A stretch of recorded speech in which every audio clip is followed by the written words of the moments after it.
Hello, नमस्कार. मी शुभांगी तुमचं स्वागत करते पुन्हा एकदा नवीन व्लॉगमध्ये. तर इकडे संध्याचं टायमिंग आहे. संकष्टी चतुर्थी होती त्या दिवशीचा व्लॉग आहे, पण 2 दिवस टाकणंच झालं नाही. माझ्या मोबाईलचा काहीतरी प्रॉब्लेम झालेला. तो ज्यावेळेस आपण व्हॉईस ओव्हर द्यायला जातो तर तो होतच नव्हता. त्यामुळे ते झालंच नाही. खूप प्रयत्न करून सुद्धा झालं नाही. मग नंतर माझ्या बहिणीला विचारल्यानंतर तिने सांगितलं. मग तो प्रॉब्लेम सॉल्व्ह झाला. म्हणून आज म्हटलं उशिरा का होईना पण व्हिडिओ लावा. तर आता मग मी म्हटलं व्हिडिओला आपण व्हॉईस ओव्हर देऊ आणि अपलोड करू. तर इकडे मी दूध आहे ते गरम करायला ठेवत आहे. तर इकडे चहा पण ठेवलेला आहे सगळ्यांच्यासाठी. चहा वगैरे घेणार आणि नंतर मग बाकीचे तुमच्याशी मी काय आहे ते शेअर करते. तर इकडे सगळ्यांना मी चहा आणि मुलींना दूध ओतून दिलं होतं. तर इकडे मुलींना पण दूध बिस्किट दिलं होतं आणि आमचाही चहा झालेला आहे. तर मी इकडे तांदूळ आहेत ते धुवून ठेवत आहे. तांदूळ मिनिमम मी 2 ते 3 वेळा तरी धुते आणि मग तो भात आहे तो मी शिजायला ठेवत आहे तांदूळ. तर इकडे ह्यांचं दूध बिस्किट खाऊन झालेलं आहे. भातात मीठ वगैरे टाकून नंतर डाळ पण थोडी शिजायला ठेवणार आहे, कारण भात, डाळ, नंतर वडी आणि मोदक आणि पावटीची आमटी, चपाती एवढं सगळं बनवणार आहे. तर इकडे डाळ पण मी ठेवत आहे धुवून शिजायला. डाळ आणि भात मी कुकरला लावत नाही. ही डाळ आहे ती गावाकडची आहे, थोडी मोठी आहे. तर शिजून खूप छान आणि फुलते पण, म्हणजे असे एकदम बारीक नाही, जाडशी अशी आहे डाळ. तर त्यात मी तेल टाकलेलं आहे थोडं, म्हणजे ती ओतू पण जात नाही आणि शिजते पटकन. तर मग मी गॅसवर अशी एक प्लेट ठेवते, जेणेकरून आपण जर आमटीत, भातात, भाजीत वगैरे घातलं तर ते आपण असं गॅसवर ठेवलं की पूर्ण शेगडी आहे ती खराब होऊन जाते. तर इकडे वडीची पानं आणली होती, 20 रुपयाला 3 भेटली होती आणि मोठी पण होती. तर तेवढी बस होती आमच्यासाठी. पण त्याचे देठ जरा मोठे जाड होते म्हणून देठ काढून घेते आणि नंतर धुवून स्वच्छ वगैरे मग नंतर वडी बनवणार आहे. तर इकडे भात शिजायला ठेवलेला आहे आणि डाळ पण शिजायला ठेवलेली आहे. दूध पण एका साईडला गरम होत आहे. तर जी पान आहे ती 2-3 वेळा चांगली स्वच्छ धुवून घेते आणि नंतर वडी वगैरे बनवून घेणार आहे त्याची. तर इकडे जे काही चहाची भांडी वगैरे आहेत ती थोडी बेसिंगमध्ये पडलेली आहेत. तर ती भांडी आणि जेवण बनवलेलीची भांडी एकदम मग घासून घेणार आहे. तर इकडे दूध वगैरे गरम झालेलं आहे. तर मी लगेचच मग असं वायपरनं ते किचनवर जर पाणी वगैरे सांडलं असेल तर ते पुसून काढते, म्हणजे जरा असं सुकं सुकं तरी वाटतं आणि पावसाळ्यामुळे सगळीकडं ओलं ओलंच होत असतं. तर इकडे चिंच आहे, ती चिंच मी पाण्यात भिजत घालते, कारण ती वडीच्या पानांना लावण्यासाठी चिंच, गूळ वगैरे त्याच्यात टाकलं तर टेस्ट पण छान येते. तर इकडे मी हे बेसनचं पीठ आहे ते मी एकदम दळून आणलेलं. तर डब्यात भरून ठेवलं होतं, पण राहिलेलं पीठ आहे ते तसंच मी पिशवीमध्ये ठेवलं.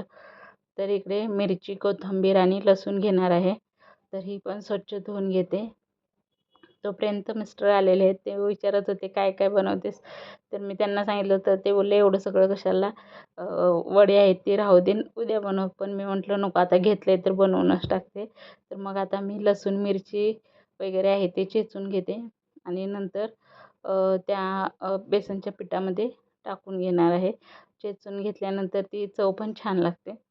तर इकडे नारळ फोडून देत आहेत मला हे मोदक बनवण्यासाठी. तर नारळ मोठा होता, पाणी पण चांगलं 1 ग्लासभर निघालं होतं. तर त्यांनी थोडं घेतलं, मी थोडं घेतलं आणि मुलींना पण 1-1 घोट असा दिला पाणी पिण्यासाठी नारळातलं. तर इकडे भातातलं पाणीसुद्धा मी काढून घेते आणि नंतर जे खोबरं आहे ते पण स्वच्छ धुवून घेते आणि खोबरं आहे ते मी पहिल्यांदा ट्राय केलं होतं त्या वेळतीने खवायचा, पण खूप वेळ लागत होता. म्हणून त्यांना म्हटलं मला फोडून द्या, मी मिक्सरलाच डायरेक्टली लावते. तर इकडे लसूण, मिरची आणि कोथिंबीर चेचून वगैरे झालेली आहे. तर ती मी बेसनच्या पिठात मग ते चटणी, मीठ, हळद वगैरे टाकून घेते. तर ज्याची त्याची पद्धत वेगळी असते. तुमची पद्धत वेगळी, माझी पद्धत वेगळी. तर ज्याच्या त्याच्या टेस्टनुसार जे ते करत असतं. थोडं जिरं आणि तीळसुद्धा मी टाकून घेते. तर इकडे जे चिंच आहे ती पण पूर्ण स्मूथ झालेली आहे एकदम. ही चिंच आहे ती मला माझ्या मधल्या सासूबाई आहेत, पुण्याला राहतात, त्यांनी दिलेली बरणी भरून. तर ती मला चांगली उपयोगाला येते. तर मग आता हे सगळं त्याच्यात मिक्स करून घेतलेलं आहे, चिंच वगैरे. आणि जे खलबत्त्यात आपण चेचतो तर ते पाणी त्यात ओतून ते बेसनमध्ये पण टाकलेलं आहे. असं सगळेच करतात माझ्या मते. सगळे ज्या गृहिणी आहेत त्या असंच करतात, एकही कण वाया घालवून देत नाहीत. तर इकडे भात पण शिजत आलेला आहे. ह्याच्यात मी थोडं पाणी ठेवणार आहे आणि झाकून ठेवणार. मग ते थोड्या पाण्यात राहिलेला थोडा भात पण शिजून जातो. तर इकडे डाळ पण शिजत आहे. तर आता आपल्याला जसं हवं त्याप्रमाणे पीठ आहे ते आपण घ्यायचं, म्हणजे पातळ किंवा घट्ट की कसं असेल तसं. तर इकडे गूळ आहे तो पण मी पाण्यात भिजवून घेतलेला आहे आणि गुळाचं पाणीसुद्धा मी त्याच्यात ओतून घेणार आहे. तर माझी पद्धत तर अशी आहे वड्या बनवायची. तुमची कशी असेल माहीत नाही, कारण वेगळी असते कोणाची कोणाची सेमच असू शकते. तर अशा प्रकारे मी ह्याच्यात पाणी जसं लागेल तसं ओतून घेतलेलं आहे. जसं आपल्याला त्या वडीच्या पानाला लावण्यासाठी लागेल तशा प्रकारे तर त्या पद्धतीमध्ये पीठ मी बनवून घेतलेलं आहे. तर इकडे मी जे इडली पात्र आहे तेच मी ठेवणार आहे. त्याच्यात लिंबू टाकलेला आहे थोडा. आणि आता मी वडीच्या पानांना पीठ लावून आहे ते सगळं घेत आहे. तर एकच पान खूप मोठं होतं, त्यामुळे ते फोल्ड केलं तरी म्हणजे असं जसं आपण 4-5 पानं घालतो ना मध्ये, तसं पद्धतीत होत होतं आणि तेवढं इनफ होतं आमच्यासाठी. तर मी अशा पद्धतीने पीठ सगळे पानांना लावून घेतलेलं आहे आणि फोल्ड पण मस्त असं गोल राऊंडमध्ये करून घेतलेलं आहे. आणि पीठ लावल्यामुळे सगळं व्यवस्थित बसलेलं सुद्धा आहे ते. तर जिकडे असं पीठ व्यवस्थित लावून घेतलं ना, मग तो पान आहे ना ते सुटतसुद्धा नाहीत, ते व्यवस्थित बसतात. तर अशा पद्धतीने मी 2-3 पानं आहेत ती लावून घेतलेली आहेत. तरी तिकडे भात पण शिजलेला आहे, डाळ पण शिजलेली आहे. तर आता इकडे मी जे वड्या आहेत त्या मी लावून घेते. तोपर्यंत ह्या पात्र आहे त्याला तेल वगैरे लावून घेते आणि त्याच्यातच मी ती वडी आहेत ती ठेवणार आहे. तर इकडे दुसरं पण पान आहे ते पण घेतलेलं आहे. तर अशा पद्धतीत मी लावून घेतलेलं आहे. जास्त काही ह्याचा व्हिडिओ मोठा नाही केला, कारण हे खूप मग मोठं होत जातं. म्हणून शॉर्टकटमध्ये तुम्हाला दाखवलेले आहेत फक्त 2च. ते पण व्यवस्थित दिसतच नव्हतं. तर इकडे आता डाळ आहे, वरण आहे, त्याला मी फोडणी देते. पातेल्यामध्ये तेल, जिरं, मोहरी, कढीपत्ता आणि जे आपण हे जर मोदकासाठी जे मिक्सरमधून वाटून घेतलेलं खोबरं, तर त्याच मिक्सरमध्ये मी मिरची आणि कोथिंबीर वाटून घेतलेली आणि त्यात थोडं खोबऱ्याचं होतंच. मग तेच आता मी फोडणीला टाकते आणि थोडी हळद टाकते. तर अशा पद्धतीमध्ये वरण बनवून घेतलेलं आहे आणि आता मिक्सरच्या भांड्यामध्ये सुद्धा पाणी ओतून ते स्वच्छ असं करून घेणार आहे. नंतर झाकणाला वगैरे लागलेलं ते आपण घेतोच काढून नेहमीप्रमाणे, कारण एकही कण आपण वाया घालवून देत नाही. तर इकडे मी मिक्सरचं भांडंसुद्धा स्वच्छ करून घेतलेलं आहे पाण्याने. तर ते पण मी वरणात ओतून घेत आहे. तर अशा पद्धतीने तिकडे जो कुकर आहे वड्यांचा तो होत आहे. इकडे वरण झालेलं आहे, भात झालेला आहे.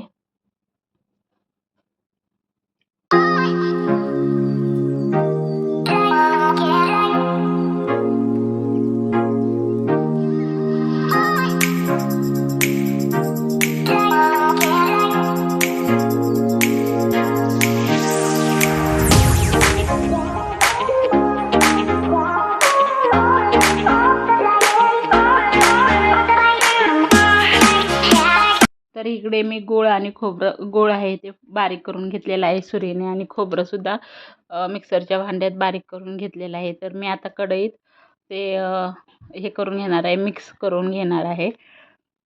तर त्याच्यामध्ये तूप टाकलेलं नाही. तर मोठ्या मुलगीला तूप आवडतं, पण छोट्या मुलगीला तूप आवडत नाही, त्यामुळे मी त्यात टाकलेलं नाही. माझ्या भावाला पण तशीच सवय आहे, त्याला तुपाचे पदार्थ आवडत नाहीत, म्हणून मी तूप टाकलं नाही. नाहीतर जरा वास आला तरीसुद्धा ती खाणार नाही, म्हणून मी ते तूप आहे ते टाकलंच नाही. तर मग मी त्याच्यात कढईमध्ये अशा पद्धतीने मी ते मिक्स करून घेते, गूळ आणि खोबरं. तर ही अभ्यास करता करताच इकडे आले. हिला मला डिस्टर्ब करण्यात काय मजा येते काय माहिती. जरी जेवण करत असेल, काही करत असेल, तरी ती सारखी अशी सतवत राहते. मग मला राग येतो. पण मी तेवढा कंट्रोल कधी करते, कधी करतच नाही. तर इकडे मी मॅश करून केलेलं आहे खोबरं आणि गूळ आहे ते. तर इकडे वडीसुद्धा शिजलेली आहे. तर आता मग मी मोदक बनवण्याची म्हणजे तयारी करणार आहे.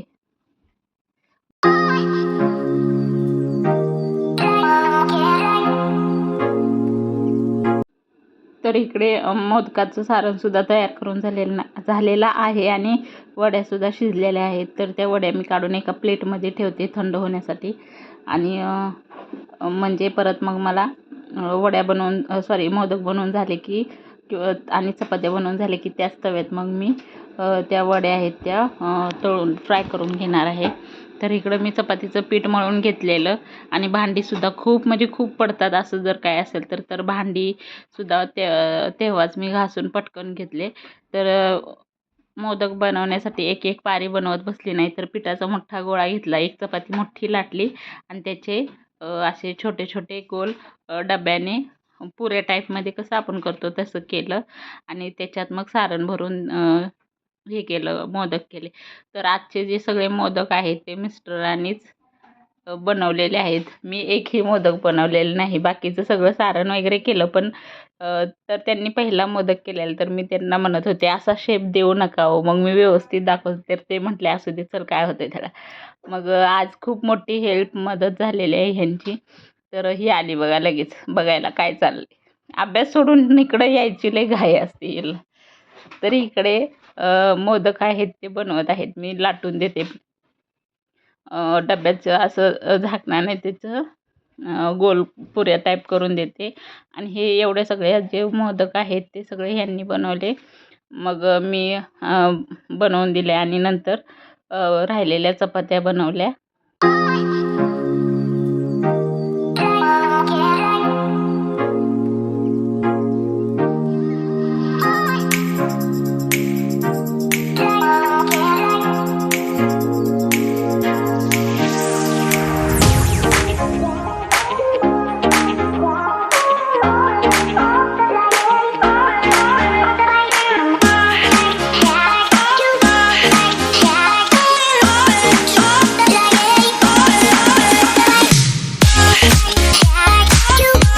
तर इकडे मी सगळ्या पुऱ्या करून म्हणजे त्या पाऱ्या करून घेतलेल्या आहेत. आता मी इकडे चपाती बनवून घेते.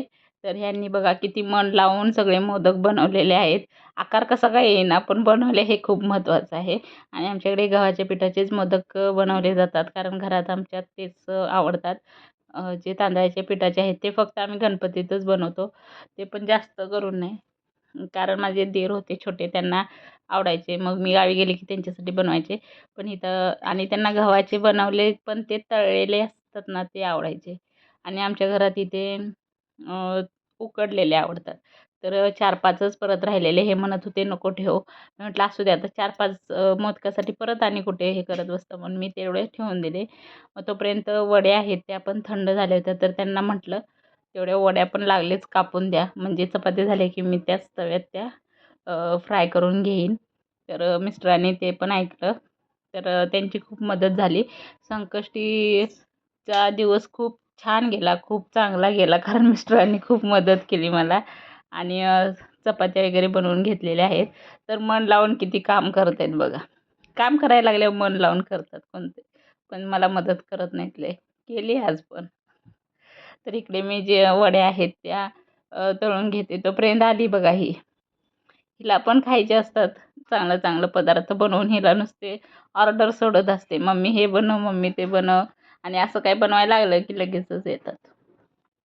तर अशा पद्धतीने स्वयंपाक सगळा झालेला आहे. मोदक झालेले आहेत, चपात्या झालेल्या आहेत, वरण झालेलं आहे, भात पण झालेला आहे. वड्या तळून घेते आता आणि नंतर नैवेद्याचं ताट तयार करून घेते. तर अशा पद्धतीने आजचा दिवस माझा खूप छान मस्त गेला. संकष्टी चतुर्थीचा मी उपवास वगैरे आमचा कोणाचाच नव्हता, तरी पण मी हे सगळं केलं होतं. उपवास जमतच नाही मला. आणि मिस्टरांना तर कामाला जायचं असतं, यायचं, मग त्यांना पण एवढं नाही होत. तर मग हे बनवलं, हेच देवाला नैवेद्य म्हणून दाखवलं. तर इकडे मी नैवेद्याचं ताट बनवून घेतलेलं आहे. वरण, भात, पावटी, आमटी, वड्या, चपाती वगैरे. तर आजचा व्लॉग इथेच थांबवते. थँक्यू. Bye bye.